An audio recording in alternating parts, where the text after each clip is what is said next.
یہ جو سلسلہ آج کا ہے ماشاءاللہ، جس پہ حافظ صاحب ماشاءاللہ بہت خوبصورت انداز میں بیان فرما رہے تھے کہ ہماری پوری امت محمد صلی اللہ علیہ وسلم کے لیے بہت بڑا سانحہ ہے حضرت کا جانا۔ حضرت سے 2013 میں مسجد نبوی شریف کے سامنے باب ملک فہد کے بالکل سامنے فندق ادلس وہاں ٹھہرے ہوئے تھے۔ مجھے کئی حضرات حضرت کے پاس لے گئے، تو اس دن میں ایک شیخ کو جو ہے سند دے رہا تھا قرآن امام عاصم کوفی کی۔ امام عاصم کوفی جو ہیں، یہ جو ہم روایات پڑھتے ہیں، جو میں نے ابھی پڑھا حفص کی روایت،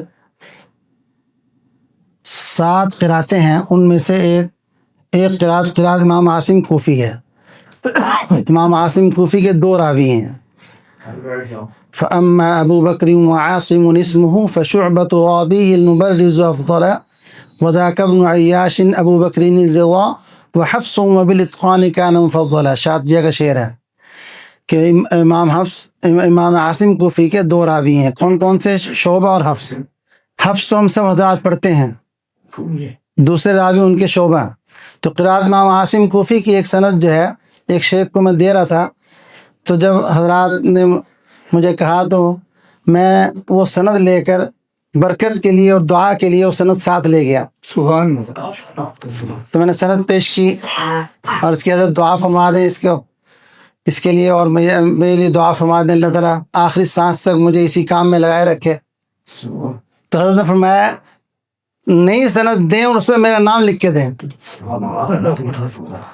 پھر میں اگلے دن ایک سند نہیں لی، اس پہ حضرت کا نام لکھا، سائن کیے، میں نے حضرت کو دیے۔ اسی طرح ایک دفعہ میرے ساتھ ساؤتھ افریقہ میں ملاقات ہوئی، جوہانسبرگ میں، میفر مسجد۔ تو حضرت سے کافی ماشاءاللہ بڑا اچھا تعلق تھا۔ اللہ تعالیٰ ان کے درجات بلند فرمائے، آمین، مغفرت فرمائے، اور ہمیں ان کے نقش قدم پہ چلنے کی توفیق عطا فرمائے، آمین۔